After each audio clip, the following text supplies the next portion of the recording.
Is-sentenza tal-qorti li fi frar li għadda tat żewġ siġijiet oħra fil-Parlament lil Partit Nazzjonalista kienet iddikjarata nulla mill-Qorti Kostituzzjonali fi stadju ta' appell.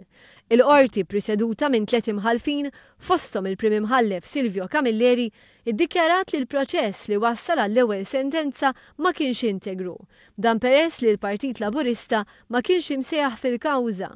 Fis-sentenza tagħhom l-imħalfin qalu li ma jistax jingħad li s-sentenza ma tolqotx lil Partit Laburista meta hija msejsa fuq l-interess li l-Partit Nazzjonalista għandu jkollu aktar siġġijiet biex id-distak bejnu u l-partit ieħor ikun ta' 7 siġġijiet minflok 9.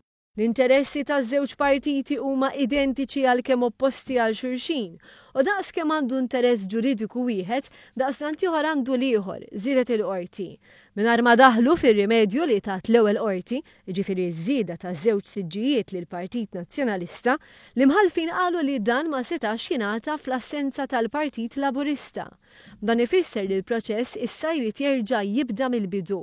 Meta ħarġet l-ewwel sentenza l-Partit Laburista u anke l-Gvern kienu qalu li għalkemm jirrispettaw id-deċiżjoni tal-qorti kienu se jużaw id-dritt tal-appell, xi ħaġa li waslet ukoll għal attakk min-naħa tal-Partit Nazzjonalista li ma rridx li l-Partit Laburista jappella. Wara s-sentenza tal-appell reazzjoni tal-Partit Nazzjonalista kienet attakk fuq is-sistema ġudizzjarja f'pajjiżna.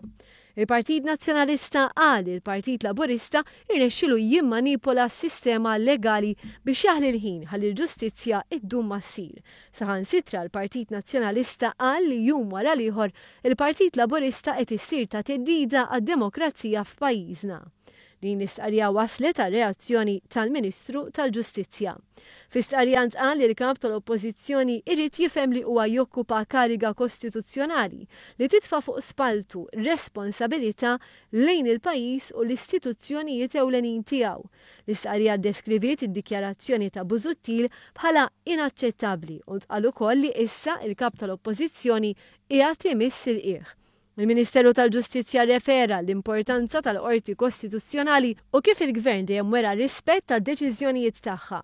L-inqas ħaġa li jista' jagħmel il-kap tal-Oppożizzjoni huwa li jkun diċenti u juri rispett lejn dan l-ogħla organu fis-sistema legali ta' pajjiżna, temmet tajt l-istqarrija.